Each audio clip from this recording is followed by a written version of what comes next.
Thank you so much. सहकार, ग्रामीण विकास आणि रोजगार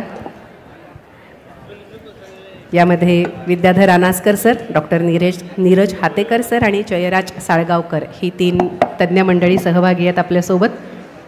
यांचं स्वागत करायची विनंती मी पुन्हा एकदा माननीय दळवी सर आपणाला करते. चंद्रकांत दळवी सर या 3ही मान्यवरांचं स्वागत करतील.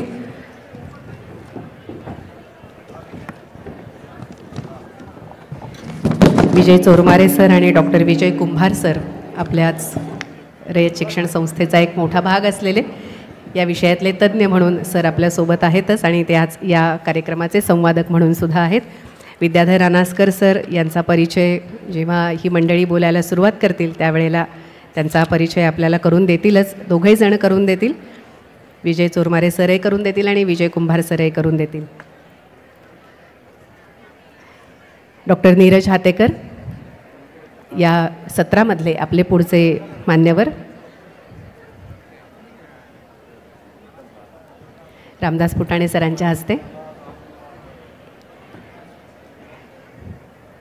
जयराज साळगावकर दोनही नात्यांनी व्यासपीठावरती आहेत, वक्ते म्हणूनही आहेत आणि आपल्या अकादमीची मोठी जबाबदारी त्यांच्याकडे आहे आणि गेली अनेक वर्ष अकादमीच्या सोबत जयराज साळगावकर आहेत. वक्ते म्हणून त्यांचं या सत्रामध्ये आपण स्वागत करूया. विकास देशमुख सर तुम्हाला विनंती करते मी जयराज साळगावकर सरांचं वक्ते या नात्याने या सत्रामध्ये स्वागत करावं.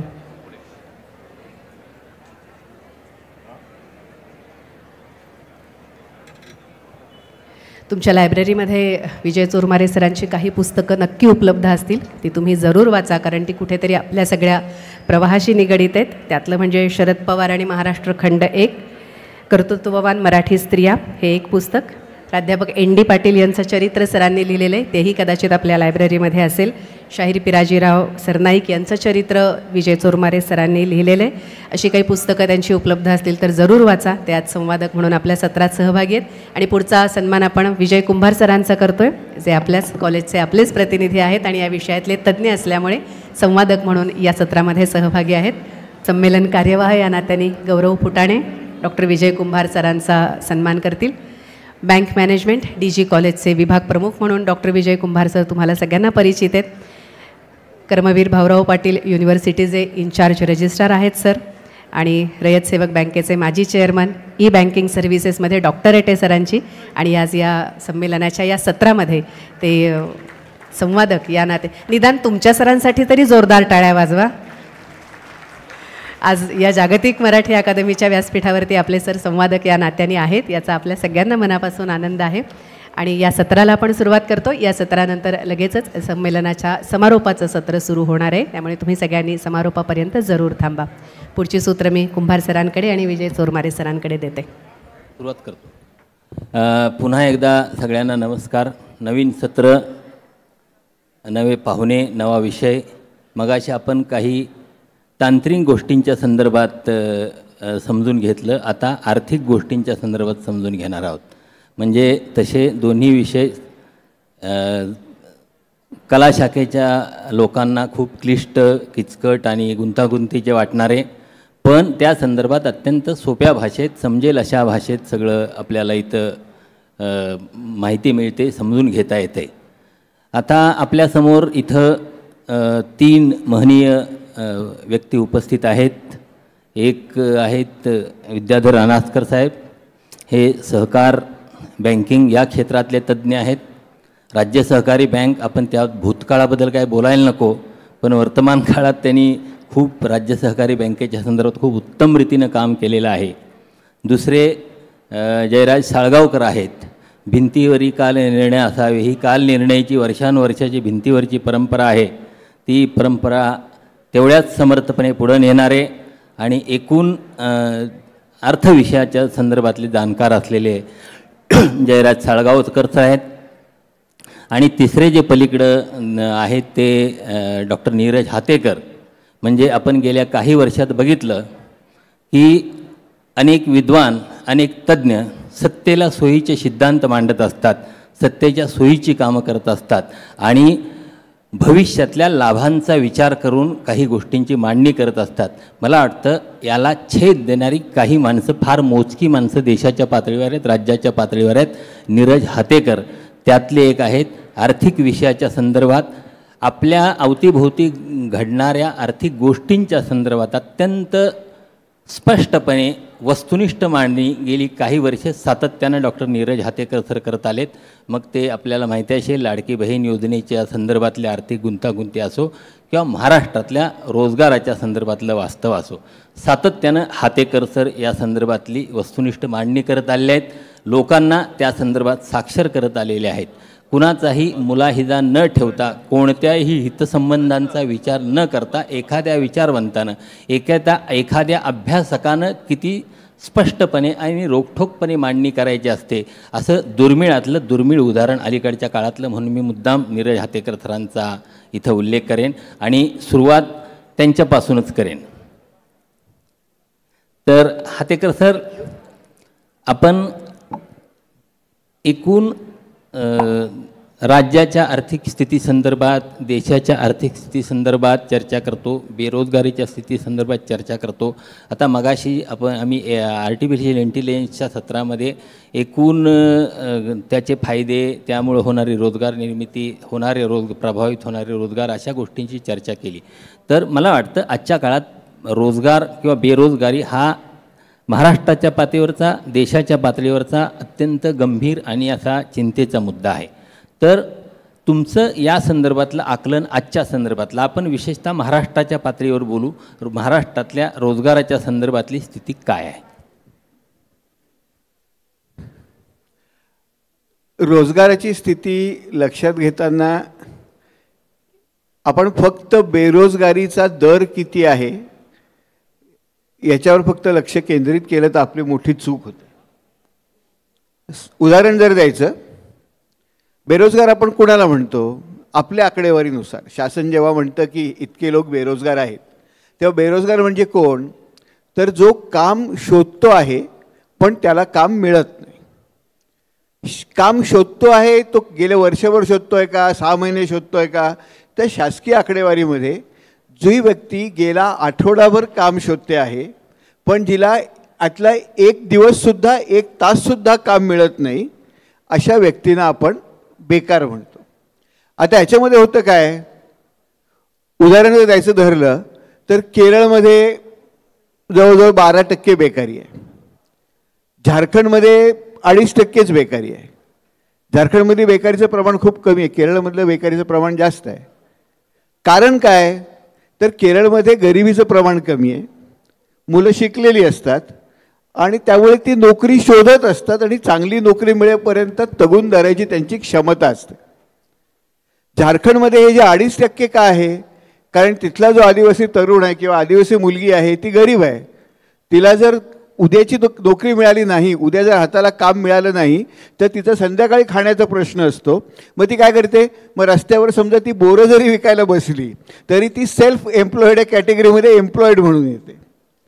आणि त्यामुळे कृपा करताना आपण फक्त शासन जेव्हा सांगतं की बेरोजगारीचा दर कमी झाला आहे, फक्त त्या निकषावर आपण कृपया काय चाललं आहे, म्हणजे हे सगळं बरं चाललं आहे असा त्याचा अर्थ होत नाही. तर लोकांना जो रोजगार मिळतो तो कशा स्वरूपाचा रोजगार मिळतो आहे हे खूप महत्त्वाचं आहे. महाराष्ट्रापुरतं जर बघायचं झालं तर महाराष्ट्रामध्ये काही गोष्टी फार गमतीशीर आहेत. म्हणजे महाराष्ट्रामध्ये एकतर 72% शहरी महाराष्ट्रामध्ये काम करण्याच्या वयातले जे लोक असतात, समजा काम करण्याच्या वयातले म्हणजे 18-15 वर्षाच्या वरचे आणि 60 वर्षाच्या खालचे, समजा 100 लोक असतील आणि 100 लोकातले 40 लोक जर काम करत असतील किंवा काम शोधत असतील तर त्यांना श्रमशक्ती सहभाग दर म्हणतात. आणि ह्याच्यावर सगळ्या देशभर चर्चा झाली. श्रमशक्ती सहभाग दर म्हणजे 100 पैकी किती लोक काम करत आहेत किंवा काम शोधत आहेत, कारण ती उत्पादकदृष्ट्या गुंतलेले आहेत असं म्हणतात. विशेष भाग म्हणजे महाराष्ट्रामध्ये, शहरी महाराष्ट्रात जर महिलांकडे बघितलं तर 100तल्या 72% महिला काम करण्याच्या वयातल्या कामच करत नाही आहेत. फक्त 28% महिलांचा लेबर फोर्स पार्टिसिपेशन रेट आहे. ग्रामीण भागामध्ये बघितलं तर हा फक्त 42% म्हणजे 58% महिला कामच करत नाही आहेत. आणि मग का काम करत नाही आहेत हे आम्ही जेव्हा नीट बघितलं तेव्हा मला वेगळंच चित्र दिसलं. भारत सरकार एक टाईम यूज सर्वे करतं. तो टाईम यूज सर्वे काय करतो तर तो सकाळी 4 वाजल्यापासून दुसऱ्या दिवशी पहाटे 4 वाजल्यापर्यंत त्या कुटुंबातला माणूस काय करतो ह्याचे मिनिटची नोंद ठेवतो. म्हणजे किती तास झोपतो, किती तास स्वतःच्या काळजीसाठी वेळ घालवतो, कामावर किती तास जातो, प्रवास किती तास करतो. 2019चा आपला शेवटचा सर्वे आहे. आम्ही जेव्हा रोजगाराची आकडेवारी बघितली तेव्हा लक्षात आलं की अरे महाराष्ट्रातल्या महिलांचा लेबर फोर्स पार्टिसिपेशन रेट सगळ्यात कमी आहे. म्हणजे त्या काम करत नाही आहेत अशी आपली आकडेवारी सांगते. पण टाईम यूज सर्वे सांगतो की महाराष्ट्रातल्या शहरी भागातल्या महिलांचं झोपेचं प्रमाण पण सगळ्यात कमी आहे. त्यांना स्वतःच्या आरोग्याकडे बघायला वेळ मिळत नाही आहे.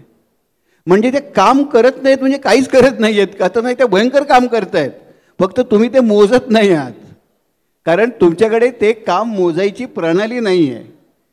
आणि सगळं जे लेबर मार्केटच्या बाहेर काम होतं म्हणजे जे तुम्ही मोजता त्याच्या तुलनेत न मोजलेलं सगळं जे काम असतं. आज आम्ही अर्थशास्त्रामध्ये 2 तऱ्हेच्या इकॉनॉमी म्हणतो. एक तर ही प्रोडक्टिव्ह इकॉनॉमी म्हणतो म्हणजे ज्याला कामगार काम करतात, कंपन्यांमध्ये वगैरे काम करतात, पण ते कामगार रेडीमेड येत नाहीत ना, त्यांना घरातनं कोणतरी मोठं करायला लागतं. तर ही सगळी रिप्रोडक्टिव्ह इकॉनॉमी असते. आणि या रिप्रोडक्टिव्ह इकॉनॉमीमध्ये खूप मोठ्या प्रमाणात काम होतं. म्हणजे आपल्या अर्थव्यवस्थेत जवळजवळ 40-45% ती रिप्रोडक्टिव्ह इकॉनॉमी जी आपण मोजत नाही. त्यामुळे मग आम्ही जेव्हा बारकाईने होतो लक्षात आलं की मग हे जर करायचं असेल, हे सगळं सांभाळून या महिलांना जर काम करायला लावायचं असेल तर कसं करायचं. म्हणजे शासन म्हणतं की लेबर फोर्स पार्टिसिपेशन रेट वाढवा, अरे पण त्या महिला कमी झोपत आहेत ना, त्यांच्या आरोग्यावर परिणाम होतो आहे त्याचा. लान्सेटचा एक अभ्यास आहे 2016 साली त्यांनी जगभरातल्या महिलांच्या आत्महत्यांचा अभ्यास केला आणि त्याच्यामध्ये जितक्या महिला जगातल्या आत्महत्या करतात त्यातल्या 36% भारतातल्या महिला असतात. आणि त्या सगळ्यांवर बहुतेक मानसिक तणावातनं असतात कारण हे मॅनेज करणं अवघड जातं आहे. मग हे सोपं कसं करायचं इकडे आपण जास्त जर लक्ष दिलं तेव्हा आम्हाला लक्षात आलं की जर ग्रामीण म्हणजे साध्या पायाभूत सुविधा महिलांना असतील ना, शाळा जवळ असेल, बाजारपेठ जवळ असेल, बस सर्व्हिस असेल तर महिलांचं लेबर फोर्स पार्टिसिपेशन रेट वाढतं, रोजगाराचं प्रमाण वाढतं. त्यामुळे आपण फक्त रोजगाराकडे बघताना रोजगाराचं प्रमाण किती आहे न बघता त्या रोजगाराचा दर्जा किती आहे हे बघितलं पाहिजे. आणि त्या दृष्टीने आपण धोरणात्मक चौकटीकडे अधिक व्यापक दृष्टीने बघणं खूप गरजेचं आहे असं मला वाटतं. सुरुवात आपण ह्याच्यावरून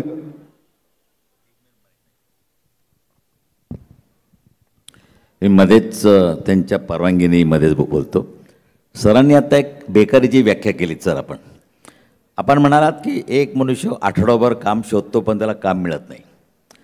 आमच्या प्रॅक्टिकल दृष्टिकोनातनं आमची बेकारीची व्याख्या थोडी माझी वेगळी होईल की जी व्यक्ती आहे समजा एक चार्टर्ड अकाउंटंट आहे आणि तिला एक 2,000 रुपयाची नोकरी मिळते आहे.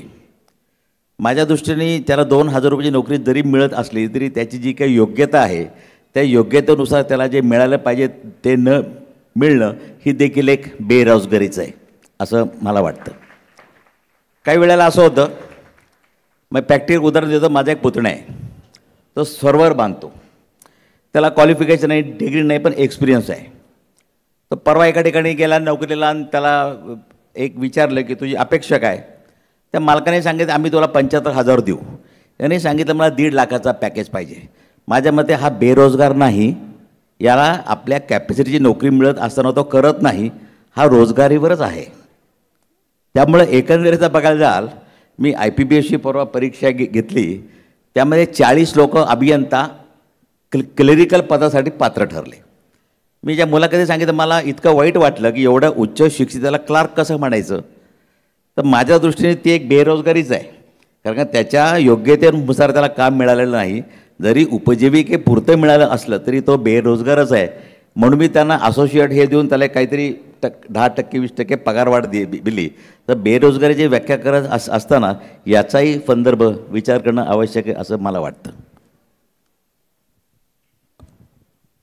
धन्यवाद सर. विना सहकार नाही उद्धार या उक्तीप्रमाणे या देशाच्या आर्थिक विकासामध्ये, सामाजिक विकासामध्ये आणि या देशामध्ये नेतृत्व निर्माण करण्यामध्ये या देशातील सहकारी व्यवस्थेचा जो रोल आहे, भूमिका आहे, ही अत्यंत महत्त्वाची राहिलेली आहे. या देशाच्या ग्रामीण भागामध्ये शेतीच्या विकासामध्ये विविध प्रकारच्या सहकारी संस्थांनी अत्यंत महत्त्वाची भूमिका पार पाडलेली आहे. किंबहुना देशाच्या वित्त व्यवस्थेमध्ये जशा खाजगी बँका, राष्ट्रीयकृत बँका आहेत, त्याहीपेक्षा खऱ्या अर्थानं वित्तीय समावेशनाचं काम करणाऱ्या जर कुठल्या बँका असतील तर त्या सहकारी बँका आणि पतसंस्था आहेत. या सर्व पार्श्वभूमीवरती देशातील, राज्यातील सहकार चळवळीकडे पाहत असताना की 1912 पासून ते आज अखेर या सहकारी संस्थांची जी काही वृद्धी होते आहे, त्यामधून अनेक वेगवेगळ्या प्रकारचे आउटपुट या देशाच्या विकासासाठी जे उपलब्ध होत आहेत, हे सर्व जरी त्या ठिकाणी एका बाजूला खरं असलं तरी आज प्रत्यक्षात की त्या ठिकाणी सहकार क्षेत्राकडे जेव्हा पाहिलं जातं तेव्हा अनेक वेगवेगळ्या प्रकारचे प्रश्न आपण या सहकारी व्यवस्थेमध्ये पाहत आहोत.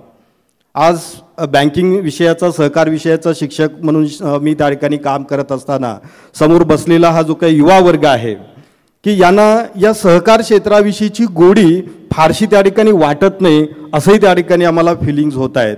कारण सहकार क्षेत्रामध्ये यायला तरुण वर्ग फार मोठ्या प्रमाणात तयार नाही आहे, ही एकीकडे त्या ठिकाणी शोकांतिक आहे. या सर्व पार्श्वभूमीवरती आदरणीय अनासकर साहेबांना माझा प्रश्न आहे की जे सहकाराचे डॉक्टर, बँकांचे डॉक्टर म्हणून त्यांचा उल्लेख हा त्या ठिकाणी करता येऊ शकतो. कारण अनेक वेगवेगळ्या महाराष्ट्रातल्या अशा काही बिघडलेल्या सहकारी संस्था असतील की ज्या अडचणीमध्ये आलेल्या सहकारी संस्था आहेत की त्यांना दुरुस्त करण्याचं खूप मोठं काम साहेब आपण त्या ठिकाणी करत आहात, केलेलं आहे. तर या सर्व पार्श्वभूमीकडे हा जो तरुण वर्ग आहे की हा तरुण वर्ग या सहकारी व्यवस्थेकडे आला पाहिजे, त्यांचं योगदान यामध्ये वाढलं पाहिजे, यासाठी नेमकं आपण काय करणं अपेक्षित आहे असं आपल्याला वाटतं? खूप महत्त्वाचा प्रश्न आहे, कारण हाच प्रश्न या सहकार चळवळीला आज भेडसावतोय.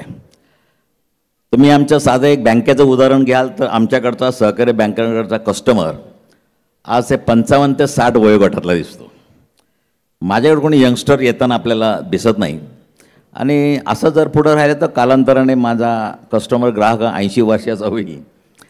पण सहकारी चळवळीकडं ग्राहक वर्ग आपलं युवक का आकर्षित होत नाही, हे फेल्युअर आमचं या सहकार चळवळीचं फेल्युअर आहे. एकंदरीतच तुम्ही 2000च्या नंतर बघायला जाल, ज्यावेळी मुक्त अर्थव्यवस्थेचा आपण स्वीकार केला त्यावेळी या युवकांना वेगवेगळे ऑप्शन्स बाजारात निर्माण झाले. तर सहकार चळवळीचा अर्थ असा आहे काय, समान गरज असणारी लोक एकत्र येतात, कॉमन हॉटस्पॉटमध्ये काय पैसे टाकतात, त्याला आपण भांडवल म्हणतो, शेअर कॅपिटल म्हणतो, आणि स्वतःची गरज भागवून घेण्यासाठी ती सहकार चळवळ चालवतात. पण या तरुण वर्गाला नेमकं अनेक ऑप्शन्स तयार झाली आणि या तरुण वर्गाला आकर्षित करायचं जे आमच्याकडे लहानपणापासून जे एक पूर्वी हे सर्व शाळांमध्ये एक सहकार भांडार असायचं. आता हळूहळू ते सहकार भांडार बंद झाली आणि एक खाजगी क्षेत्राकडून एक पद्धतशीर असा प्रचार सुरू केला गेला की या मुक्त अर्थव्यवस्थेत आता सहकाराचा काही उपयोग नाही, सहकार आता कालबाह्य झाला आहे. त्यामुळं या युवा वर्ग जो आहे तर सहकाराकडं, आणि एकंदरीतच 2000 ते 2024मध्ये हे सहकार जो अधोगतीला चालल्याचं आपल्याला दिसतं. त्यासंबंधी मीडियामध्ये जे काही बातम्या आपण प्रसिद्ध झालेल्या वाचतो, त्यामुळे सहकार क्षेत्राबद्दल एकंदर जनमानसाच्या मनामध्ये अविश्वास किंवा सहकार क्षेत्र आणि राजकारण यांचं जे काही नातं आहे ते नातं सहकाराला पोषक नाही, अशा प्रकारचं चित्र या सर्वांसमोर उभं झालं. तर सत्य असत्य तो भाग वेगळा, पण एकंदरीत या सर्व गोष्टीमुळं आधुनिकतेचा स्वीकार करण्यामध्ये सहकार क्षेत्र थोडंसं मागं पडलं. या लोकांना आधुनिकता लागते. सहकारी बँकिंग म्हणा, एक बँकेचं तुम्ही उदाहरण घेतलं तर पर्सनलाइज बँकिंगवर जास्त जोर आहे सहकारी बँकांचा. तो आजच्या युवा पिढीला मात्र बँकेत न जाता देखील सर्व व्यवहार आपल्या वॉलेटमधून करायची त्यांना एक गरज असते किंवा तशी त्यांना सुविधा हवी असते. एकंदरीतच या सहकार क्षेत्रामध्ये युवा वर्गाला आकर्षित करण्याकरता जे जे आम्ही करायला पाहिजे ते सहकार क्षेत्राने आज केलेलं नाही. एक छोटं उदाहरण देतो. परवाच केरळमध्ये केरळच्या सहकार मंत्र्यांनी त्यांचं एक 25 आमदारांचं शिष्टमंडळ मला भेटायला आलं होतं आणि मी या लॉमध्ये काही बदल सुचवले होते ते केरळने ॲक्सेप्ट केले आणि त्यांनी त्यांच्या लॉमध्ये एक युवा कोऑपरेटिव्ह सोसायटी नावाचं एक सेक्शन ॲड केलं, यूथ कोऑपरेटिव्ह सोसायटी. म्हणजे ज्यावेळी ती व्यक्ती 45 इयर्सचा होईल त्यावेळी ॲटोमॅटिकली त्याचं सभासदत्व असोसिएटमध्ये कन्वर्ट होईल. म्हणजे कायमस्वरूपी त्या संस्थेचं जे एक मॅनेजमेंट आहे हे युवकांच्याच हातामध्ये राहील. आणि दुसरी सगळ्यात महत्त्वाची गोष्ट ही शासन प्रणित चळवळ असताना शासनाने मात्र युवकांकडे लक्ष दिलेलं नाही. कारण का शासन प्रणित चळवळ याचा अर्थ असा की या काही सहकार क्षेत्रामध्ये जे काही संस्था स्थापन होतात त्यांना भागभांडवल पुरवायचं आणि त्यांना बाजारामध्ये उभं करायचं हे शासनाचं काम आहे. पण त्यांनी फक्त साखर कारखाने सूत घेणे आपल्या राजकीय हितसंबंधी लोकांनाच भांडवल पुरवलं गेलं. ते भांडवल परत करायचं असतं हे ही लोक विसरले आणि त्याचा स्वाहाकार केला गेला. तर मग कालांतराने बँका आणि सरकारने देखील हात आखडता घेतला. पण अशा प्रकारचे कुठल्याही युवकांना त्यांनी स्थापन केलेल्या सहकारी संस्थांना शासनाने भांडवल पुरवल्याचं उदाहरण आजपर्यंत तरी कुठं दिसलं नाही. तर मग शासन स्वतःच या युवकांना अवॉइड करते का काय या सहकार क्षेत्रापासून, असं एक मी परवा तो मुद्दा फार वरिष्ठ पातळीला बोललो. तर एकंदरीतच युवक वर्ग हा आकर्षित करण्यासाठी सहकार क्षेत्राने बऱ्याच काही गोष्टी करायच्या आहेत. आज मात्र आमच्याकडे युवक वर्ग दिसत नाही. हे एक फेल्युअर आहे सहकार क्षेत्राचं, असं मला मनापासून वाटतं. धन्यवाद सर. आपण बोलता बोलता बँकिंग क्षेत्राचा उल्लेख केला की आज देशातील वित्तीय व्यवस्थेमध्ये अनेक वेगवेगळ्या प्रकारच्या बँका येत आहेत. तर या पार्श्वभूमीवरती या नवीन येणाऱ्या स्मॉल फायनान्स बँक्स असतील, पेमेंट बँक्स असतील, रिझर्व्ह बँकेचं ड्युएल कंट्रोल या संपूर्ण सहकारी व्यवस्थेवरती आहे. या नवीन बँका नवीन तंत्रज्ञान घेऊन मार्केटमध्ये त्या ठिकाणी उतरत आहेत. तर या पार्श्वभूमीमध्ये सहकारी बँका ज्या आहेत की त्यांच्यासमोर एक प्रश्न आहे की प्रॉफिटॅबिलिटी की कस्टमर सर्व्हिस, नफा मिळवायचा की सवलतीच्या दराने कर्ज पुरवठा करायचा, हा एक पेस या बँकांच्या समोर त्या ठिकाणी निर्माण झालेला आहे. तर याबद्दल आपल्याला काय वाटतं? त्याला जोडूनच एक प्रश्न मी विचारेन की ज्यावेळी हे जागतिकीकरणाचं वारं व्हायला लागलं, मोठमोठ्या बँका परदेशी बँका यायला लागल्या, त्यावेळी सगळं सहकारी संस्थांचं अस्तित्व, सहकारी बँकांचं, सहकारी पतसंस्थांचं धोक्यात आलं असं बोललं जायचं. पण त्याचवेळी एक वर्ग असा होता की 5 स्टार हॉटेल म्हणून आले म्हणून धाब्यांच्या अस्तित्वाला धोका पोहोचत नाही असं म्हटलं जायचं. तर तरीसुद्धा असं असतानासुद्धा हे परिस्थिती फारशी समाधानकारक नाही. याच्या पाठीमागं हा दोष राजकारणाचा आहे, त्यात राजकारण अधिक शिरल्याचं आहे की तिथं सहकार चालवणारी माणसं चुकीची आहेत. नाही, सरांनी कुंभार सरांनी जे विचारलं की या संपूर्ण सध्याच्या वातावरणात सहकारी बँकेचा नेमका उद्देश काय असं आपल्याला विचारलं. वास्तविकता सहकारी संस्था स्थापन होते ती, तुम्ही जर एक छोटा फरक बघाल तर एक सहकारी सोसायटीचं ॲक्ट आहे, समजा महाराष्ट्र कोऑपरेटिव्ह सोसायटी ॲक्ट आहे, या कायद्याअंतर्गत सहकारी संस्थांची नोंदणी होते. या ॲक्टचा उद्देश या संपूर्ण ॲक्टमध्ये तो ॲक्ट फिरतो तो सभासदांच्या भोवती फिरतो. म्हणजे सभासदांचं कल्याण हे त्या कायद्याचा उद्देश आहे. आणि ज्या कायद्याअंतर्गत बँकिंगचं लायसन्स मिळतं तो बँकिंग रेग्युलेशन ॲक्ट हा मात्र ठेवीदारांच्या भोवती फिरतो. म्हणजे हा त्या संपूर्ण 100% ठेवीदारांची सुरक्षितता, म्हणजे with the interest of the depositors असे वाक्य रचना प्रत्येक ठिकाणी आपल्याला रिझर्व्ह बँकेत दिसते. हा MCS ॲक्ट मात्र in the interest of the member असं, किंवा रुलिंग अनेक असे आहेत की पब्लिक इंटरेस्ट आणि मेंबर्स इंटरेस्ट यामध्ये बघायला जाल तर त्यांनी कोर्टाने पण सांगितले members interest first than comes public interest later. त्यामुळे अशा प्रकारे आमचा उद्देश वेगळा आहे. त्यामुळे आमचा मॅक्झिमम प्रॉफिट हा उद्देश नाहीच आहे. आमचा जरुरी पुरता नफा आणि सभासदांचं हित, त्या बँकाचं बघायला जाल तर मॅक्झिमम प्रॉफिट, त्यांच्या दृष्टीने मॅक्झिमम हा शब्द जिथं मिसिंग आहे त्यांच्या दृष्टीने ते चॅरिटेबल इन्स्टिट्यूट आहे. हे साधं उदाहरण 10 रुपयाची झुणका भाकर 20 रुपयाला विकली जात असताना 15 रुपयाला विकाल तर तो मॅक्झिमम प्रॉफिट नाही. हे हां, तर हा जो काय फरक आहे तर रिझर्व्ह बँकेला पाहिजे मॅक्झिमम प्रॉफिट. मी आता तुम्ही सगळ्या ठिकाणी बघायला जाल तर डिक्लेअर इंटरेस्ट रेट जर 6% असेल तर इफेक्टिव्ह इंटरेस्ट रेट हा 12% असतो. त्यामुळे जगलरी हा ज्यांचा स्थायी भाव आहे, जगलरी कशी करायची, काय करायची, लोकांच्या खिशातनं कसे पैसे घ्यायचे, मग इंटरेस्ट रेट चार्ज करत असताना डिमिनिशिंग बॅलन्सिंग म्हणायचं, डेली रिड्युसिंग, क्वार्टरली इंटरेस्ट, हे बेस सी, या प्रकारे ज्या प्रकारे लोकांना फसवता येईल. मध्यंतरी मी एक पिटिशन दाखल केलं सुप्रीम कोर्टमध्ये, नाव घेतो ICICI बँकेविरुद्ध मी दाखल, इव्हन ICICI बँकेविरुद्ध मी कवर स्टोरी लिहिली होती. अमानवी, अनैसर्गिक, अमानुष बँकिंगची माफिया ICICI बँक. माझ्याकडे ICICI बँकेची लोकं आली माझ्याकडे. इथले पोलीस कमिशनर, त्याचे 2 अधिकारी, इकॉनॉमिक ऑफेन्सेस विंगचे 2 इन्स्पेक्टर. मला वाटलं ते माझ्या विरुद्ध डिफॅमेशनची केस दाखल करतात. त्याने सांगितलं नाही आम्हाला डिफॅमेशनची केस नाही दाखल करायची, आम्हाला या भागाकरता एक सल्लागार पाहिजे. म्हटलं तुम्हाला सल्लागार नको आहे, न भोंकणारा कुत्रा तुमच्या दारात बांधायचा आहे. तर हा ज्या प्रकारे जगलरी आहे ती सहकार क्षेत्राला अपेक्षित नाही.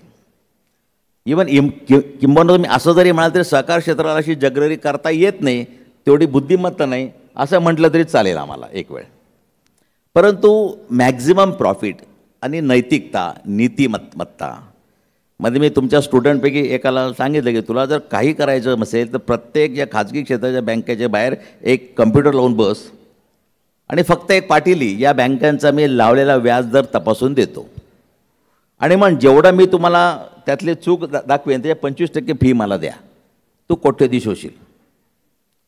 शेवट हे जे काय तुम्ही म्हणता त्यामुळं सहकारी बँकांचा उद्देशच वेगळा आहे, सहकारी संस्थांचा उद्देश वेगळा आहे, सभासदांचं हित, आणि तो सगळं त्याभोवती तो रोटेट होत असतो.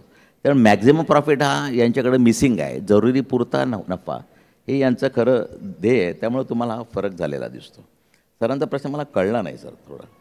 नाही, प्रश्न असा होता की आता आपण सहकारी बँकांच्या संबंध बोलतो. ज्यावेळी परदेशी बँका, मोठ्या बँका यायला लागल्या त्यावेळीसुद्धा सहकारी पतसंस्थापासून बँका धोक्यात येईल असं म्हटलं जायचं. पण त्याचवेळी एक दुसरा वर्ग असा होता सहकाराच्या बाजूनं उभा राहणारा की समर्थन करणारा की पंचतारांकित हॉटेल्स आली म्हणून काही छोटे ढाबे मोडीत निघत नाहीत. त्यामुळं या कितीही परदेशी बँका आल्या, मोठ्या बँका आल्या तरी या सहकारी बँकांना, सहकारी पतसंस्थांना धोका नाही. पण तरीसुद्धा आपल्याला दिसतं की त्या तुलनेनं त्यांची उभारणी झाली नाही. तर हे यात राजकारण अधिक घुसल्यामुळं, लोकांनी चुकीचे व्यवहार केल्यामुळं नेमकी याची कारणं काय? नाही, ते कारण स्पष्ट बोलायला खूप आहेत. पण माझं एक म्हणणं असं आहे, मी या क्षेत्रामध्ये गेली 30-35 वर्ष, 40 वर्ष आहे. मी एकंदर इकॉनॉमीमध्ये बघायला जाल तर सगळ्यात वरच्या पातळीला, आज तुम्हाला मी एक सामान्य मुलाला विचारलं इकॉनॉमीमध्ये बँकिंगमध्ये सर्वश्रेष्ठ कोण, ते सांगतात स्टेट बँक ऑफ इंडिया, त्याच्यानंतर ICICI बँक, त्याच्या ही बँक, ती बँक, ती बँक, ती बँक, आणि सगळ्यात शेवट लास्ट काय, आम्ही काय बाबा सहकारी संस्था, आम्ही काय बाबा पतसंस्था, आम्ही शेवट. माझ्यासाठी उलटा बघायला जाल तर इकॉनॉमीमध्ये सगळ्यात वरचं स्थान या पतसंस्थांचं आहे, सगळ्यात वरचं स्थान आहे सहकारी बँकांचं आहे. या बँकेचा उद्देश काय असतो नेमका, समाजातला जो अनुत्पादक पैसा आहे त्या बँकांच्या माध्यमातून उत्पादकतेकडे वळवणं हा या बँकांचा उद्देश होतो. हा जो नॉन प्रोडक्टिव्ह मनी आहे हा प्रोडक्टिव्हिटीकडे वळवणं हा आमचा उद्देश आहे. पण आज अनेक खेड्यागावांमध्ये आजही गाडग्या मडक्यात पैसे ठेवायची सवय आहे. आणि जो गाडग्या मडक्यात पैसे ठेवतो, खरं आमच्या दृष्टीने ते इकॉनॉमीच्या दृष्टीने ते विष आहे. तुम्ही तिथं पैसा नॉन प्रोडक्टिव्ह मनी आहे. हा नॉन प्रोडक्टिव्ह मनी एखाद्या भाजीवाल्याचे 5 रुपये डेली कलेक्शनच्या माध्यमातून इकॉनॉमिक्समध्ये आणायचं काम सहकारी पतसंस्था करू शकतात, ICICI बँक करू शकत नाही. त्यामुळं ह्याचा उद्देश सरकारचा आहे या बँकांच्या स्थापनेमागचा, हा सफल जर होत असेल तर या सहकारी संस्थांच्या माध्यमातून तो जास्त सफल होतो. त्यामुळे देशहिताच्या दृष्टीने बघायला जाल तर यांचं महत्त्व हे वाढलं पाहिजे. पण प्रत्यक्षात मात्र तुम्हाला कुठली ICICI बँक, तुम्हाला एक तर लँग्वेज बॅरियर आहे म्हणा किंवा हायफाय, तुम्हाला कुठली या ICICI खाजगी क्षेत्रातल्या बँकांमध्ये तळागाळातील लोक जाताना दिसणार नाहीत. त्यामुळे हा जो नॉन प्रोडक्टिव्ह मनी प्रोडक्टिव्हिटी वळवण्याचं काम या बँका जास्त सक्षमपणे करू शकतात. त्यामुळे 5 स्टार संस्कृती जरी आली तरी अर्थव्यवस्थेला या सहकारी संस्थांची म्हणा, तळागाळातल्या संस्थांची खूप गरज आहे असं मला वाटतं. साळगावकर साहेब, तुमच्यासाठी पुढचा प्रश्न आहे. गेली अलीकडची काही वर्षात क्रिप्टोकरन्सीची चर्चा खूप सातत्यानं होत असते. बिटकॉईन वगैरे, बिटकॉईनच्या व्यवहारात अमक्याने इतका लाभ झाला, बिटकॉईनच्या व्यवहारात अमक्याला इतका नुकसान झालं. तर ही क्रिप्टोकरन्सी नेमकी काय आहे ते जरा समजून सांगा थोडक्यात. जरूर, धन्यवाद. मी सर्वप्रथम नानांचे आभार मानतो की त्यांनी मला, नीरज किंवा नचकर किंवा तुमच्याबरोबर पोडियम शेअर करायची संधी दिली. आणि तो राजहंस म्हणजे एका तळ्यात होती ना, तर सगळ्यात सहकार, बेसिक इकॉनॉमिक्स, ग्रामीण इकॉनॉमिक्स, मग ते क्रिप्टोकरन्सीच्या भलत्या प्लेनवर मी इथे आहे, पण मी माझ्या परीने प्रयत्न करीन. आणि मी जो एक्सपेक्ट केला होता ऑडियन्स त्याच्यापेक्षा वयाने जवळजवळ 3 ते 4 वर्ष अधिक, म्हणजे ही पॉझिटिव्ह गोष्ट आहे. म्हणजे मला थोडंसं कठीण बोललं तरी ते जमून जाईल अशी आशा आणि अपेक्षा आहे. बघू यातून काही निर्माण होतं तर, कारण विषय कठीण आहे. एक पहिली 5 मिनटं मला क्रिप्टोकरन्सीवर येण्याच्या आधी पैसा हे त्याचं जे मूळ आहे आणि सबसे बडा रुपया, पैसा सगळं करतो, पैसा सार्वभौम आहे, पैसा म्हणजे येशू ख्रिस्त, पैसा म्हणजे कृष्ण, पैसा म्हणजे सगळं असं जे म्हटलं जातं त्याचं कारण काय आहे काय हा पैसा? एक तर तो मानवनिर्मित आहे, ते काय सोनं नाही किंवा ते चांदी नाही. पण या पैशाच्या जोरावर तुम्ही एक माणूस दुसऱ्या माणसाला विकत घेऊ शकतो. म्हणजे ते गुलाम म्हणून असेल किंवा MD म्हणून असेल, पण अर्थ तोच. हा निर्मिला कोणी पैसा कसा झाला? तर त्यातलं पहिलं पुस्तक क्राउदरने लिहिलं. ते पंतप्रधान झाले मला वाटतं ब्रिटनचे का आणि काय झाले, इकॉनॉमिक्सचे संपादक झाले. ब्रिटिश गृहस्थ होते, आउटलाईन ऑफ मनी. आणि त्याच्या आधी ॲडम स्मिथने पैशाच्या आणि अर्थशास्त्राची मांडणी केली. आपल्याकडे एक गोड गैरसमज आहे की आर्य चाणक्य लांब शेंडीवाले आणि मोठं कुंकूवाले त्यांनी अर्थशास्त्राची सुरुवात केली, त्यांनी नीतिशास्त्राची सुरुवात केली. अर्थशास्त्र नंतर पैसा, मॉनिटरी इकॉनॉमिक्स ह्या सगळ्या डेव्हलपमेंटच्या जवळजवळ गेल्या 100 वर्षातल्या बरोबर आहेत आणि त्या मॉडर्न आहेत. आणि त्यांनी आपल्याला खाऊन टाकलं आहे. आपण सगळे पैशाचे गुलाम आहोत, आपण काही म्हणू. तर ते देवाणघेवाण करण्याचं माध्यम आहे, मुळात देवाणघेवाण करण्याचं माध्यम आहे. आणि बिटकॉईन आहे ते सुद्धा देवाणघेवाण करण्याचंच माध्यम आहे इव्हेंच्युअली. बिटकॉईन हे आभासी चलन आहे, म्हणजे तो भास आहे. ॲक्च्युली पैसा हाच भास आहे, पण त्याच्यात बिटकॉईन हा त्याच्या पलीकडचा भास आहे. 2005 साली ते अस्तित्वात आलं. पैसा आणि बँकिंगच्या इतिहासात बिटकॉईन ठरणार क्रांतिकारक. टेक्नॉलॉजी नेहमीच क्रांतिकारक ठरते आणि मानवजात ही टेक्नॉलॉजी, इनोव्हेशन, नवे शोध याच्या जोरावरच आत्तापर्यंत उमलत आलेली आहे, सजग होत आलेली आहे. आता बँकिंगबद्दल अनस्कर सर म्हणत होते, मला मोह आवरत नाही. जवळ 10 वर्षापूर्वी एग बँक, EGG म्हणजे अंड, एग बँक अशी एक बँक ब्रिटनमध्ये अस्तित्वात आली. त्या बँकेत एकही माणूस कामाला नव्हता, नाही आणि नसेल. मग त्या बँकेचा थ्रेट जाणून हे पसरलं, कारण इन्व्हेस्टमेंट कमी होती. मग ती ग्रँडलेज बँकेने विकत घेऊन डॉर्मंट करून ठेवली आहे. कारण सरकारपुढचा प्रश्न असा आहे की एक बँकेची टेक्नॉलॉजी आली तर कर्मचाऱ्यांचं काय करायचं? जे आज सर्वस्वी स्वामी आहेत बँकांचे जगभरच्या, युनियन असो नसो ते ठरवतात, चांगलं असेल वाईट असेल पण ते ठरवतात, त्यांचं काय करायचं? पण एक बँक कधीतरी अंड घालणार हे निश्चित.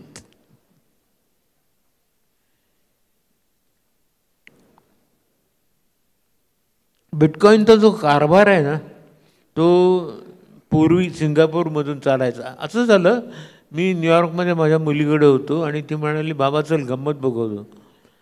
आणि गोल्ड डिजिटल गोल्ड हे पुस्तक आणि बिटकॉईनचे सगळे लोक न्यूयॉर्क पब्लिक लायब्ररीमध्ये येणार होते.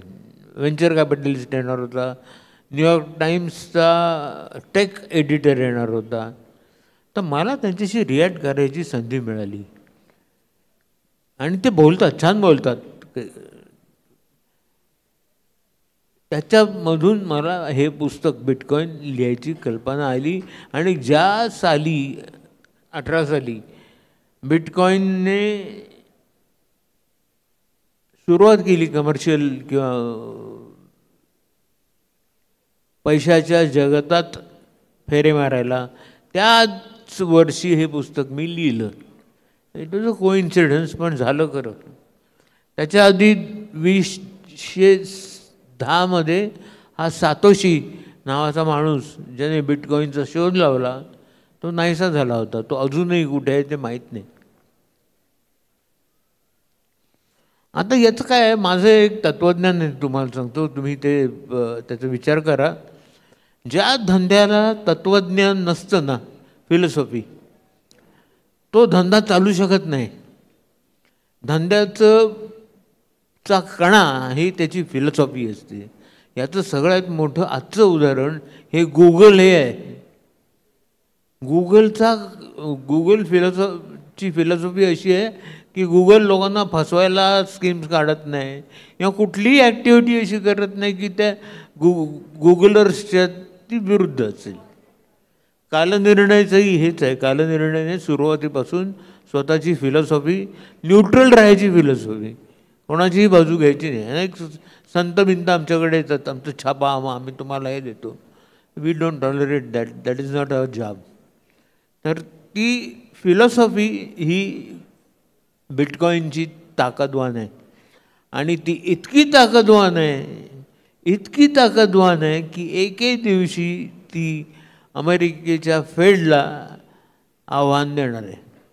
ॲज इज सध्या आपण बघतो की कॅपिटल हिल, अमेरिकेचं जे मंत्रालय आहे त्यांची आणि फेडची, म्हणजे त्यांच्या रिझर्व्ह बँकेची मारामारी चालू आहे. असा एक दिवस येईल की अमेरिका आपली क्रिप्टोकरन्सी इंट्रोड्यूस करेल. हे करण्यामागे हेतू काय? मार्केट शेअर नाही मिळवायचं आहे. हा जो माजलेला बँकिंगचा वर्ग आहे, सॉरी साहेब, पण तो गेला आहे राजकारण्यांच्या हातात. आणि राजकारणी लोक तो सगळीकडे जगभर आपल्याला हवा तसा धोपटतात. आणि पैसे जातात कोणाचे? तर तुमच्या आमच्यासारखे जे डिपॉझिटर्स आहेत त्यांचे जातात. आता ते GPT आलं, फेस GPT ना, त्या GPT त्यांनी 3 बँका बुडवल्या स्कॉटलंडमध्ये.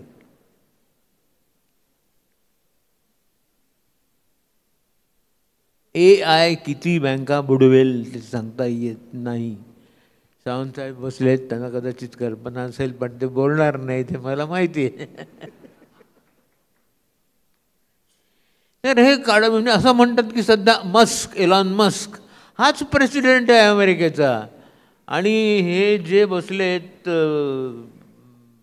डोनाल्ड ट्रम्प, ते त्याच्या कडेवरचं बाळ आहे.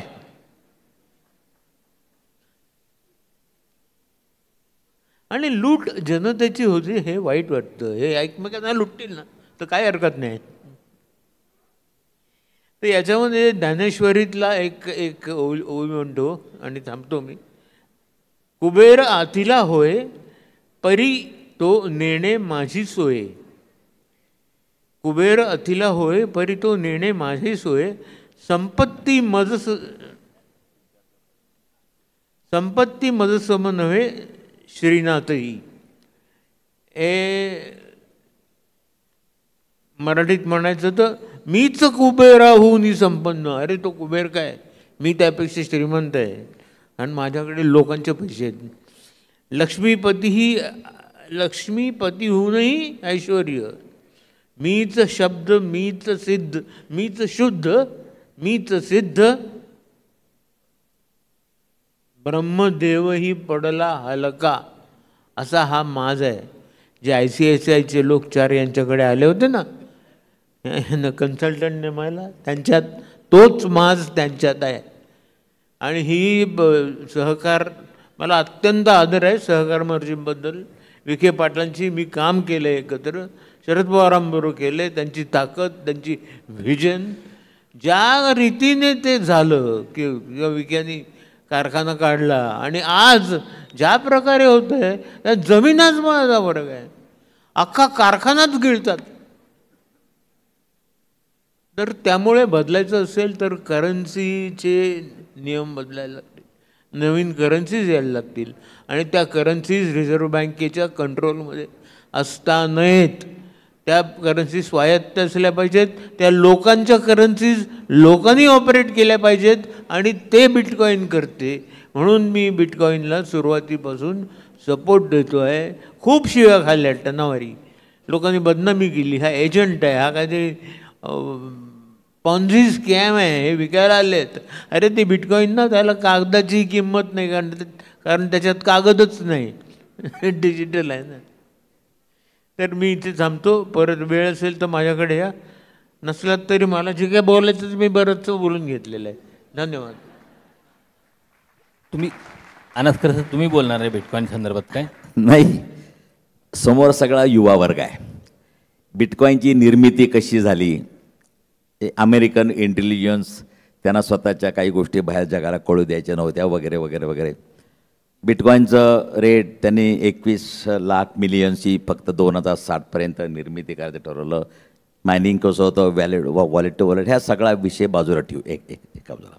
समोर एक युवा वर्ग आहे. युवा वर्गाला मी माझं पर्सनल मत तुम्हाला सांगू इच्छितो. व्यक्तिगत मत आहे, मे बी सरांना मी डेव्हिएट करत असेल. या जवळजवळ भारतामध्ये सरासरी वय 29 आहे. भारतीय जनतेचं सरासरी वय 29 आहे. युवकांचा देश म्हणून आपला देश ओळखला जातो. या युवा शक्तीचं वर्कफोर्स आहे. त्या वर्कफोर्सवर पंतप्रधान जगातली 3री महासत्ता भारताला बनवायचं आपण स्वप्न बघतो आहे. यामध्ये सरांनी सांगितलं बिटकॉईन किंवा हे जे क्रिप्टो करन्सी आहे, यामध्ये सर इन्व्हेस्टमेंट आणि ट्रेडिंग 2 प्रकार आहेत. माझी विद्यार्थ्यांना नम्र विनंती आहे की मला असं वाटतं विद्यार्थ्यांनी यामध्ये जर ट्रेडिंग करायला, अनेक विद्यार्थी आज कॉफी शॉपमध्ये बसून ट्रेडिंग करत असतात. अनेक लोक त्यांना पोचवतात, एवढा खर्च करतो, 100 रुपये तरी टाक. मग अमिताभ बच्चनसारख्या गोष्टी त्यांना सांगितल्या जातात. त्यांनी कधीतरी इतके गुंतवले होते, त्याला एकदम 15,000 काहीतरी मिळाले, कोटी वगैरे असे. तर या सगळ्या गोष्टीमुळं या युवा वर्गाचं वर्कफोर्स आहे, त्यांची जी क्रयशक्ती आहे, ती क्रयशक्ती नष्ट होण्याची दाट शक्यता आहे भविष्यकाळामध्ये. कारण का जर मला बसूनच इन्व्हेस्टमेंट मी करत बसलो, हे गॅम्बलिंग आहे. मला पैसा मिळत त्याचा अभ्यास आहे, जसं शेअर मार्केट आहे, स्टॉक मार्केट आहे. त्या युवा वर्गाची क्रयशक्ती आहे, तिला कुठेतरी मर्यादा यायची शक्यता आहे. त्यामुळे मला जर कोणीतरी सांगितलं अरे काही नाही, मी कधीतरी असे 10,000 गुंतवले होते, आज मला एकदम इतके कोटी मिळाले. आज मोह, लाभ आणि लोभ यामध्ये एका मार्केचा फरक आहे. लाभ हा रिझनेबल असावा, लोभ जर त्याला अभ्यासाशिवाय, स्टडीशिवाय, तर आपण यामध्ये अनेक लोकांची फसवणूक झाल्याचं आपल्याला दिसतं. अनेक नवीन लोकांना तर अनेक त्या खोट्या वेबसाईट उघडलेल्या असतात, तिथं जातात. त्यामुळे युवा वर्गाने या बिटकॉईनच्या किंवा क्रिप्टो करन्सीच्या इन्व्हेस्टमेंटमध्ये त्यापासून मला जो काय फायदा होईल त्याच्या नादी लागू नये आणि आपली क्रयशक्ती कमी करून घेऊ नये असं मला मनापासून वाटतं. थँक्स. जयराजजींचा एक मुद्दा पुढे घेऊन जाऊया. आणि आत्ता हा मुद्दा जयराजजी मगाशी जे म्हणाले की पैसा हा भास आहे, तो खरंच भास आहे. म्हणजे पैशाची गंमत अशी आहे की तो अस्तित्वात असलाच पाहिजे असं नाही. म्हणजे मी येताना एका दुकानामध्ये अर्धा किलो पेढे घेतले, त्यांनी मला अर्धा किलो पेढे दिले. मी काय केलं, मी त्याला वस्तू कुठलीच दिली नाही, मी फक्त त्याच्याकडे असा एक QR कोड होता, माझा फोन तिथे असा केला आणि काहीतरी झालं, म्हणजे मी त्याला काय दिलं नाही, त्याने मला पेढे दिले.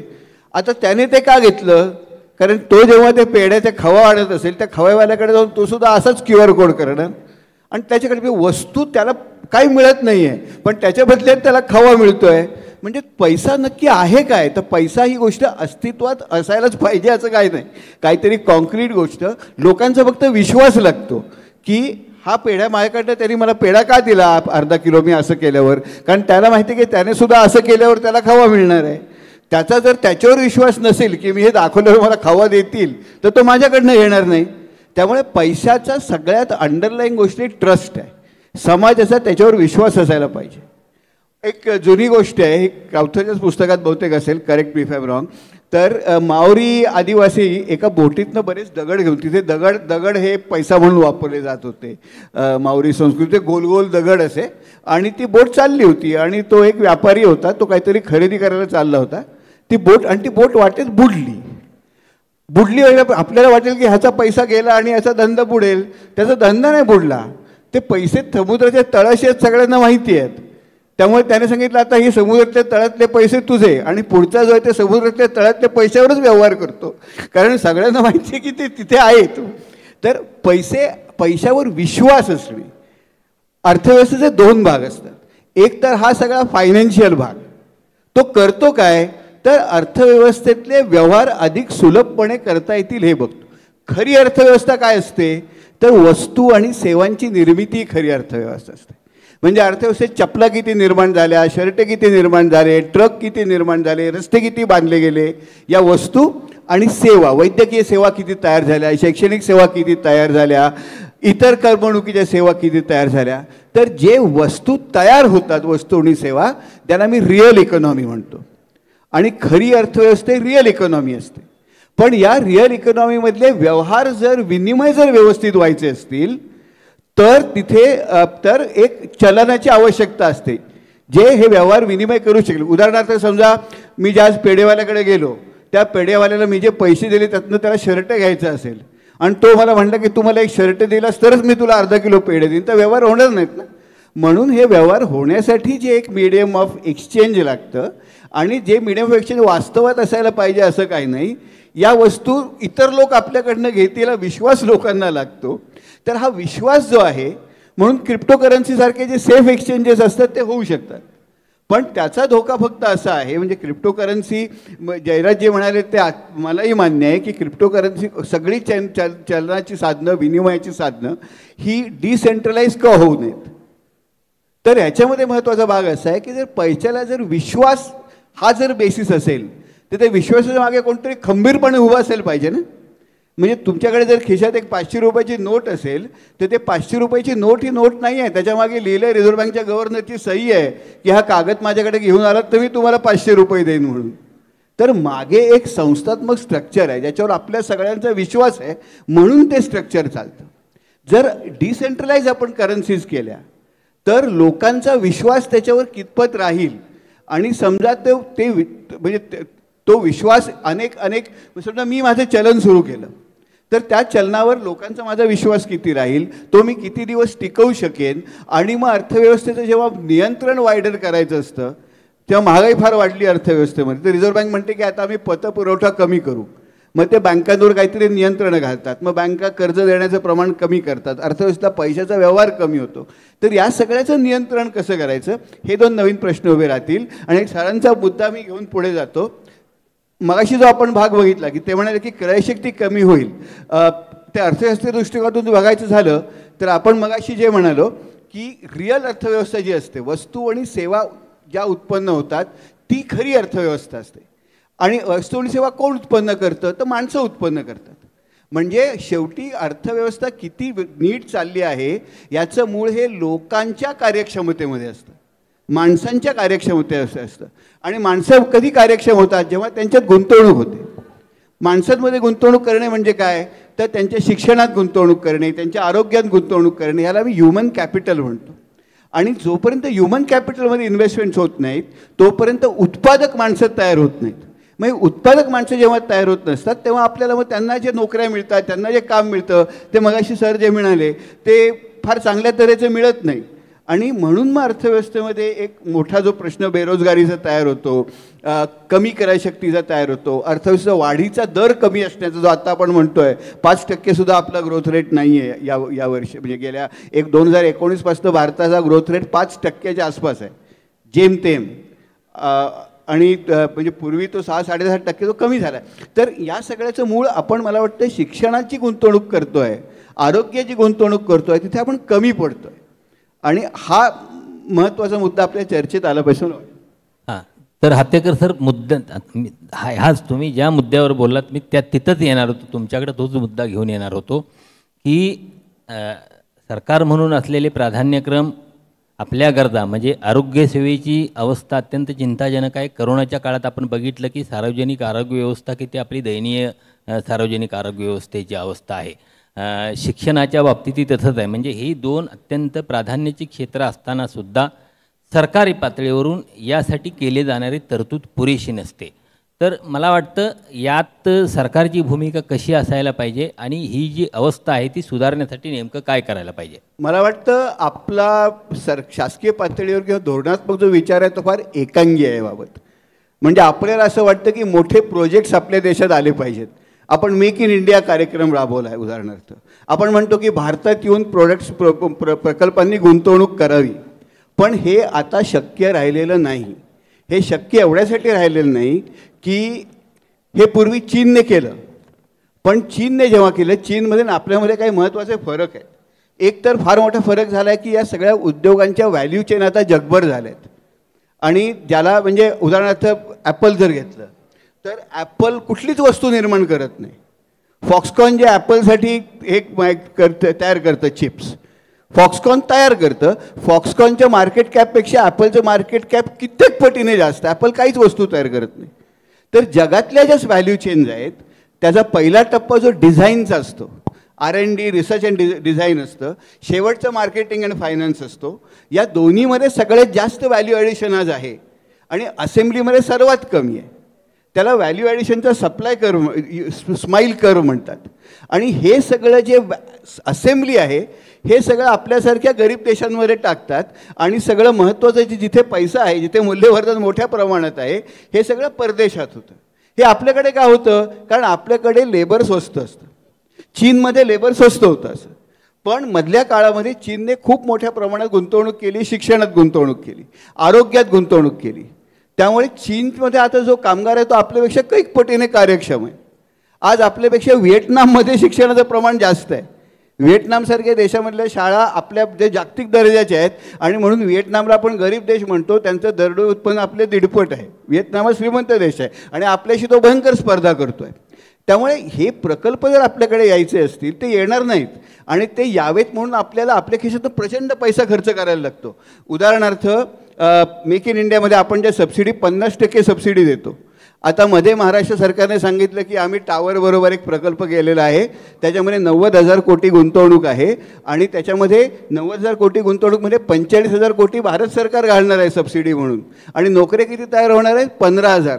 म्हणजे एक नोकरी आपल्याला 3 कोटीला पडते. तर ही प्राथमिकताच माझ्या मते चुकीची आहे. आपल्याला आपण जे आत्तापर्यंत केलं नाही, आपल्याला शिक्षणात गुंतवणूक करायला पाहिजे, आरोग्यात गुंतवणूक करायला पाहिजे. आपला प्रामुख्याने प्रश्न आमच्या 7वीच्या पोराला दुसरीचं पुस्तक येत नाही हा आहे. आमच्याकडे प्रामुख्याने प्रश्न कुपोषणाचा आहे. आपल्याकडे प्रामुख्याने प्रश्न पायाभूत सुविधांचा आहे. तर या गोष्टींवर आपण फोकस करणं अधिक गरजेचं आहे आणि या गोष्टींवर आपण फोकस केला तर इव्हेंच्युअली आपल्याकडे आपण लोक तयार होतील आणि मग ते त्यांचे मार्ग शोधून काढतील ना. तर हे प्रकल्प आणणे म्हणून महाराष्ट्रात किती परकीय गुंतवणूक आली हा माझ्या दृष्टीने प्रश्न नाही आहे. महाराष्ट्रातल्या मुलांना किती पुस्तकं वाचता येतात आणि त्यांचे आरोग्य किती आहेत आणि महाराष्ट्रातल्या महिलांची परिस्थिती काय आहे माझ्या दृष्टीने अधिक महत्त्वाचा प्रश्न.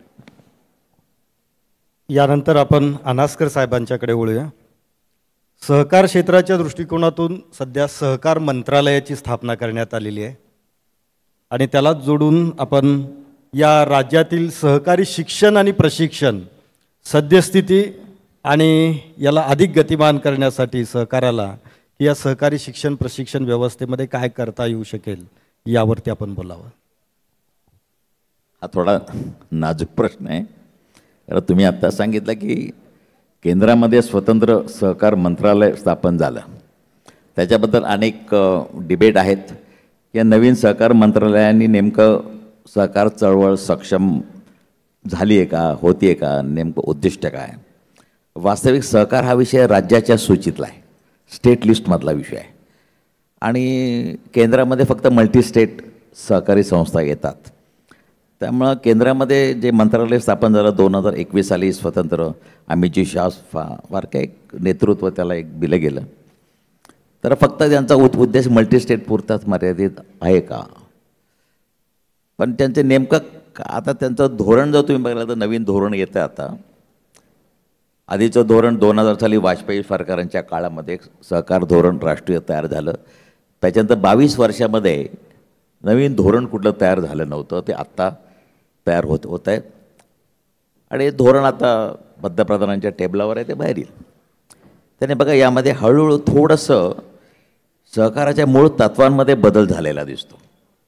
मूळ तत्वांमध्ये संख्यात्मक बदल आहे का? आता नक्कीच त्यांनी आता सांगितलं की प्रत्येक गावामध्ये एक नवीन पॅक्स, जी विविध कार्यकारी संस्था, 2 लाख कार्यकारी संस्था आम्ही उभ्या करणार.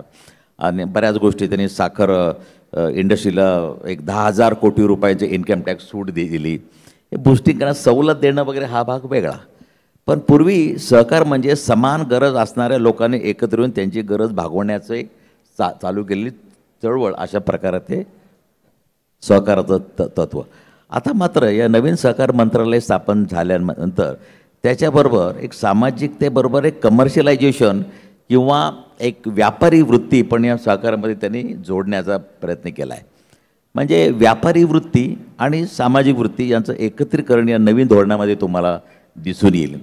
त्यामध्ये नवीन अनेक 5 मोठमोठ्या सहकारी संस्था राष्ट्रीय स्तरावर त्यांनी स्थापन केल्या आहेत. तुम्ही जर बघायला जाल तर इफ्को जी आहे त्याचा जगामध्ये आज ज्या 300 प्रबळ सहकारी संस्था आहेत त्यामध्ये भारतातल्या 15 आहेत. त्यामध्ये इफ्को, अमूल, लिज्जत. आता या सगळ्या लोकांना, समजा लिज्जतचं उदाहरण घेतलं तर माझ्या आईने लिज्जत संस्था स्थापन केली म्हणून तुम्हाला सांगतो. लिज्जतचं उदाहरण घ्या तर पूर्वी फक्त या बायकांना काम मिळावं याकरता ती लिज्जत स्थापन केली. ती बायकांचं सक्षमीकरण करावं, लेडीजचं. पण हळूहळू त्याचं ब्रँडिंग हळूहळू बघायला जालं तर कमर्शियलायझेशनकडे ती वळायला लागली आणि जागतिक स्तरावरती मॅक्झिमम प्रॉफिट हे त्यांनी तत्त्व तुम्हाला आत्मसात केल्याचं आपल्याला दिसून येईल. म्हणजे सगळ्या सहकारी संस्था त्या दृष्टीने डेव्हलप करण्याकरता नवीन सहकार मंत्रालयाचं एक फोकस आहे. त्यामुळे नवीन सहकार मंत्रालयाने कमर्शियलायझेशन आणि सामाजिकता यांचं एकत्रीकरण करून, किंवा त्यांचा पुढचा मुद्दा असा आहे की या सहकार क्षेत्र आणि प्रायव्हेट सेक्टर यांचं कोलॅबरेशन करता येईल का? प्रायव्हेट सेक्टरमधला जो पैसा आहे, कॅपिटल, ते इथे इन्फ्यूज करता येईल का?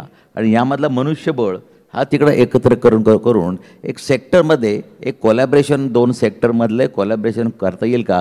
हा एक भविष्यातला त्यांच्यापुढं प्रश्न आत्ता चर्चेला आहे, त्याच्यावर डिबेट सुरू आहे. त्यामुळे एकंदरीत सहकाराला एक व्यापारी टोन देणं, व्यापारी वृत्ती त्यामध्ये हे करणं, असा एक नवीन प्रकार या नवीन सहकार मंत्रालय आल्यापासून आपल्याला सुरू झालेला दिसतो. त्यामुळं नुसतं सहकार याची व्याख्या थोडी वाढवली जाईल.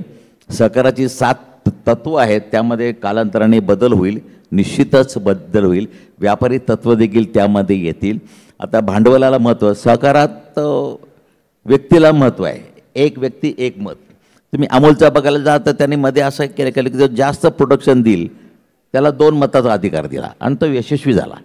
त्यामुळे हळूहळू तुम्ही जर कायदा त्यांनी हळूच बदलला आहे आता, आणि सहकारी संस्थांना देखील एक बाजारातलं कॅपिटल तुम्ही तुमचे शेअर लिस्टेड करून ते कॅपिटल तुम्ही आणावं, अशा प्रकारचं बँकिंग ॲक्टमध्ये त्यांनी बदल पण केला आहे. त्यामुळे सहकारातलं मूळ तत्व जे आहे, एक व्यक्ती एक मत, ते हळूहळू भविष्य काळामध्ये तुम्हाला निश्चितच बदललेलं दिसेल. त्यामुळे नवीन सहकार मंत्रालयाचा फोकस हा सहकारी तत्व जे पूर्वीचे आहेत त्यामध्ये व्यापारी तत्व आणून हे सहकार क्षेत्र आज कॉम्पिटिटिव्ह जगामध्ये कसं उभं राहील याचं बघण्याकडे त्यांचा जास्त कल आहे असं मला वाटतं. धन्यवाद सर. सहकारी शिक्षण आणि प्रशिक्षण याबाबत जी सद्यस्थिती आहे की आज आपण पाहतो की सहकारी संस्था काही ठराविक लोकांच्या हातात कॉन्सन्ट्रेट झालेत की काय असा प्रश्न निर्माण होतो. या पार्श्वभूमीवरती सभासद जागृत नाही झाला, त्याची ॲक्टिव्ह भूमिका या सहकारी संस्थांच्यामध्ये जर आली नाही तर या सहकारी संस्थांच्या पॉवरचं जे कॉन्सन्ट्रेशन आहे ते अधिक वाढत जाईल अशी चिंता सातत्याने व्यक्त केली जाते. तर या सहकारी शिक्षण प्रशिक्षणाबद्दल आपण काय सांगाल? नाही, यामध्ये परवाच मी अमितजी शानसमोर माझं भाषण होतं.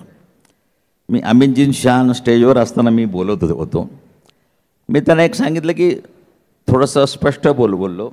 त्यांनी पण मला सांगितलं, अनुष्कर जी स्पिरिट से आपने बात की है उससे भी ज़्यादा हम सोचेंगे.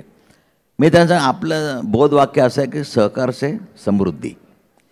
पण सहकारचे समृद्धी हे म्हणत असताना आपल्याला अपेक्षित आहे ते कॉमन माणसाची समृद्धी. इथं मात्र स्टेजवर बसणाऱ्या मोठमोठे दिग्गज व्यापारी कारखानदार बसले होते.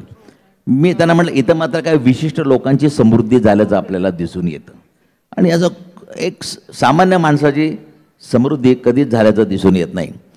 कारण का ईस्ट इंडिया कंपनी असल्यापासून तुम्ही जर इतिहास जर बघायला जाल तेव्हापासून आजपर्यंत एकच प्रश्न भेडसावतो प्रत्येक सरकार, नवीन येईल ते सरकार, की शेतकऱ्यांना सक्षम करायचं.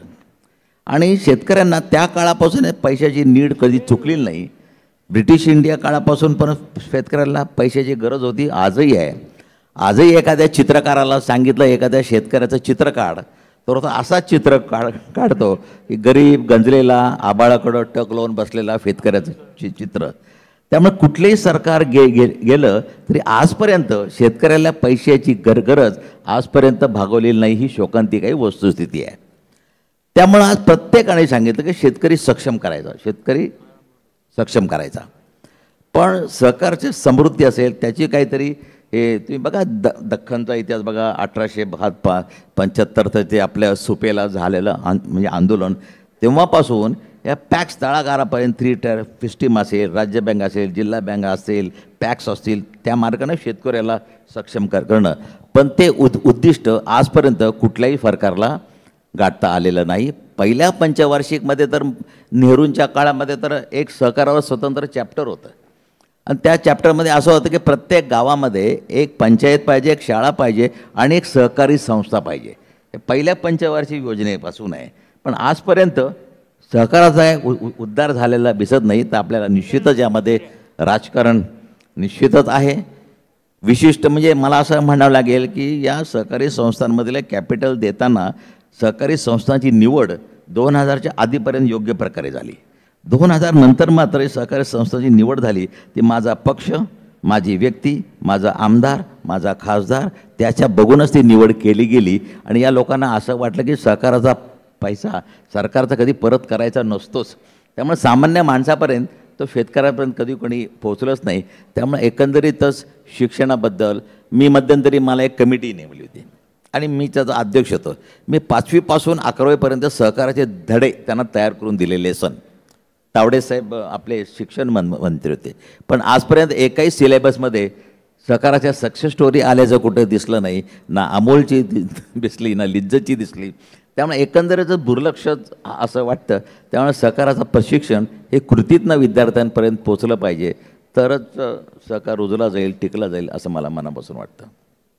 साळगावकर साहेबांना काहीतरी बोलायचं आहे. मला एक स्पष्ट करायचं आहे की हे जे म्हणाले मुलांचं वय, ॲव्हरेज वय आणि बिटकॉईन, त्यात जुगाराचा जूसुद्धा मी काढलेला नाही आणि मी कोणालाही पैसे इन्व्हेस्ट करायला सांगितलेले नाहीत.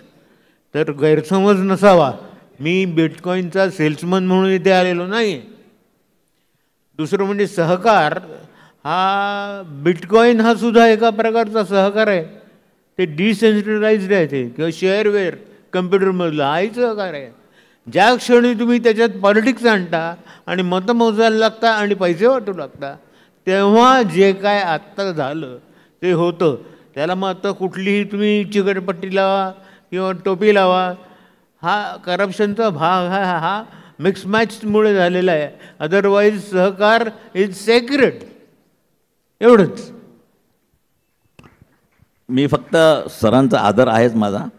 मी फक्त आता यूट्यूबवर जे काही विद्यार्थ्यांना प्रलोभन दाखवण्याकरता ज्या काही 1-2 मिनटाच्या वगैरे क्लिप्स येत आहेत, त्याला भुलून जाऊन अनेक माझ्याकडं उदाहरणं तक्रार घेऊन लोक येतात, पोलिसांकडे येतात, त्यांना फसवलं जातं. तर विद्यार्थ्यांचं विद्यार्थी दशेमध्ये ट्रेडिंग करणं हे काम नाही, एवढंच मला तुम्हाला सांगायचं आहे. तुमची क्रयशक्ती, जसं सर म्हणाले की वस्तू आणि सेवांची निर्मिती ही व्यक्तीपासून होते. त्या व्यक्तीची क्रयशक्ती ही अबाधित राहावी असं वाटत असेल तर बसल्या बसल्या जे काही इन्कम मिळतं फुकटचा पैसा, त्यामध्ये तुमचं लक्ष जाऊ नये. म्हणून तुम्ही ट्रेडिंगकडं इन्व्हेस्टमेंट एक वेळ ओके मी म्हणतो, पण ट्रेडिंगमध्ये त्यामध्ये जाऊ नका बिटकॉईनचं, असं माझा विद्यार्थ्यांना एक सल्ला होता. थँक्स. मी या दोन्ही मांडणीमध्ये एक समान मुद्दा मगापासून शोधतोय. तो समान मुद्दा असा आहे, तो विकेंद्रीकरणाचा आहे. म्हणजे सहकार्याच्या पलीकडे जाऊन आपण विकेंद्रित व्यवस्था कशा निर्माण करू, जिथे व्यक्तींना महत्त्व असेल. आणि जयराजजी जे म्हणतायत बिटकॉईन ही एक विकेंद्रित वित्तीय व्यवस्था आहे आणि त्या विकेंद्रित व्यवस्था मग एकमेकांशी स्पर्धा करतात. आपल्याकडे अडचण काय आहे की आपल्याकडे व्यवस्था भयंकर केंद्रित होतात. म्हणजे आपल्या उच्च शिक्षण व्यवस्थेचा माझ्यामध्ये सगळ्यात मोठा प्रॉब्लेम काय आहे की सगळे निर्णय दिल्लीहून UGCमधनं होतात. UGC ठरवते की या प्राध्यापकाची अपॉइंटमेंट कशी करायची, त्याला प्रमोशन कसं द्यायचं, त्याचे API इंडिकेटर काय असणार. स्थानिक लेवलला आपल्याला काहीच निर्णय क्षमता त्याच्यात नसते. आणि जेव्हा केंद्रीकरण सत्तेचं होतं, आर्थिक निर्णयांचं केंद्रीकरण होतं, तेव्हा त्या निर्णयांमध्ये त्या निर्णयाचं वाटोळं होतं. आपल्याकडे मी उदाहरण घ्यायचं, पुन्हा चीनचं उदाहरण घेतो. आपल्याला सगळ्यांना असं वाटतं की चीनमध्ये अत्यंत केंद्रित अशी व्यवस्था आहे, चीनची राज्यसत्ता केंद्रित आहे, पण चीनची अर्थव्यवस्था प्रचंड विकेंद्रित आहे. म्हणजे चीनमध्ये जिल्हा पातळीवर तालुका पातळीवर अधिकारी निर्णय घेऊ शकतात की माझ्याकडे गुंतवणूक कशी आकर्षित करायची, त्याला मी कुठला टॅक्स कन्सेशन देऊ शकून, मी त्याच्याशी स्वतः करार करू शकतो. आणि त्यात मग पुढे जर एखाद्या जिल्ह्यामध्ये एखादा अधिकारी त्या कम्युनिस्ट पार्टीचा चांगलं जर गुंतवणूक आणत असेल, पैसा आणत असेल, मग त्याला पक्षात वर घेतात. अशा तऱ्हेने प्रचंड प्रमाणात तळागाळाच्या खालच्या लेवलला सगळ्याच अधिकाऱ्यांना खूप मोठ्या प्रमाणात गुंतवणूक आणण्यात, आर्थिक विकास करण्यामध्ये प्रचंड इन्सेंटिव्ह आणि रस असतो. आपल्याकडे एक्झॅक्टली याचे उलटं झालं. आपल्याकडे GST नावाची जी व्यवस्था आलेली आहे, या GST व्यवस्थेने इतकं केंद्रीकरण केलं आहे पैशाचं. म्हणजे आपली जी पंचायत व्यवस्था आहे तिथे खरं तर ग्रामपंचायत, पंचायत समिती, जिल्हा परिषद हे सगळे समांतर व्यवहार आहेत. पण आपल्याकडे होतं काय की ग्रामपंचायतीला आज स्वतःचा कुठलाच पैशाचा अधिकार उरलेला नाही आहे. जे काय पाणीपट्टी, घरपट्टी ते लोक भरत नाहीत. पण त्यांना असा निर्णय घेता येत नाही की माझ्याकडे समजा आता एक व्यवसाय माझ्याकडे आकर्षित करून घ्यायचा असेल तर मी त्याला कर कमी लावीन, त्याला ऑक्ट्रॉय वगैरे आम्ही रद्द करून टाकलेत. यात झालं काय की सगळे पैसे वरनं येतात आणि मग वरनं ते खाली पैसे झिरपत आल्यामुळे तुम्ही जरी तांत्रिकदृष्ट्या असे समकक्ष असलात तरी पैसे जर वरनं येत असतील तर ग्रामपंचायतीचा हात जोडून पंचायत समितीकडे जायला लागतं, जिल्हा परिषदेच्या त्या डिस्ट्रिक्ट प्लॅनिंग कमिटीवर जाते. आणि त्यामुळे ही इतकी केंद्रित व्यवस्था झालेली आहे, त्यामुळे ग्रामपंचायतीवर सगळी व्यवस्थाच बिघडते. मग राज्यकर्त्यांच्या हाताखालचं ताटाखालची मांजरं व्हायला लागतं कारण पैसे मिळत नाहीत. तर ही आपल्याकडे विकेंद्रित व्यवस्था होणं, विकेंद्रित आर्थिक निर्णय होणं आणि त्याच्या दृष्टीने सहकार आणि जी म्हणताय ते बिटकॉईन आणि वित्तीय व्यवस्थासुद्धा विकेंद्रित होणं, हे आपल्या विकासाच्या दृष्टीने खूप महत्त्वाचं आहे. पण दुर्दैवाने जितकी केंद्रित सत्ता आपल्याकडे होते, म्हणजे सत्तेचे जर केंद्रीकरण होत असेल तर त्याचा आर्थिक निर्णयांवर खूप वाईट परिणाम होतो. हातेकर सर, या चर्चेच्या समारोपाकडे येताना शेवटचा प्रश्न तुमच्यासाठीच. मी मुद्दाम इथं सांगतो, विद्यार्थी आहेत म्हणून शिक्षणाबद्दल तुम्ही म्हटलं, सरकारला असं वाटतं की हे सहकारी संस्था कंट्रोल कोणी कराव्यात, RBI बिरबीआय नाही, मालकांनी कंट्रोल कराव्यात. हे सभासद मालक असतात, सगळ्या मालकांनी बिझनेस बघायचा असतो खरा, परंतु सगळे मालक एकाच वेळी जर सहकारी संस्था बघायला लागले तर त्याचं नियोजन नीट होणार नाहीत. म्हणून कायद्यामध्ये त्यांना मिळालेल्या अधिकारात त्यांच्या वतीने जे काही लोक निवडून देतात त्यांना आपण संचालक म्हणतो आणि त्यांना सांगतो तुम्ही हे संस्थेचं कामकाज बघा. कसं बघा, त्याच्याकरता उपविधी तयार केलेले असतात. हे उपविधी कायद्याच्या कक्षेत आहेत का नाही हे बघायचं काम सहकार खात्याचं असतं. आणि वर्षातून एकदा तुम्ही कशाप्रकारे सहकारी संस्था चालवलेली आहे हे समजावून सांगण्याकरता वार्षिक सभेचं आयोजन केलेलं असतं. त्याचा अभिप्राय असा आहे, आम्ही ज्या मुद्द्यावर सांगतो की आम्ही सहकारी संस्था चांगली चालवलेली आहे ती समजून घेण्याची ताकद समोरच्यांच्या ज्ञानामध्ये पाहिजे, हे खरं अपेक्षित आहे.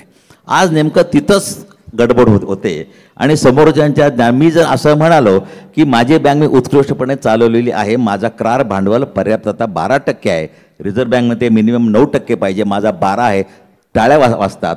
आणि मी जर म्हटलं आधी भांडवल पर्याप्तता 32% तरीही टाळ्या वाजतात. 32% चांगला का वाईट हे कोणाला माहीत नाही. त्यामुळं कायद्यामध्ये असं आहे की सभासदांचं प्रशिक्षण, विद्यार्थ्यांपेक्षा सभासदांचं प्रशिक्षण, ज्या बिझनेसमध्ये मी सभासद आहे त्याचं प्रशिक्षण मला द्या, असं कायद्यामध्ये कलम 24मध्ये सेक्शन आहे. परंतु आजपर्यंत सभासदांना प्रशिक्षण नाही. त्यामुळे आमची वार्षिक सभा उत्कृष्ट कशावर चालते. कोल्हापूरला एक उदाहरण आहे, एका संस्थेच्या एका संस्थेला एका गटाची 2000 लोक आली, दुसऱ्या गटाची 2000 लोक आली आणि त्यांना सांभाळायला 4000 पोलीस आले. आता जो माझ्या बाजूने बोलतो त्याचा आवाज अख्ख्या सभागृहाला ऐकू येतो, जो माझ्या विरुद्ध बोलायला लागतो त्याचा आवाज आम्हाला ऐकू येत नाही, कारण बटन अध्यक्षाच्या हातात असतं. त्यामुळे वार्षिक सभेला एक घोषणा अशी होते सुरुवातीला, वार्षिक सभेनंतर सुग्रास भोजनाची व्यवस्था केलेली आहे. त्यावर ठरते की वार्षिक सभा चांगली का वाईट भोजनामध्ये जिलबी आहे का काय आहे.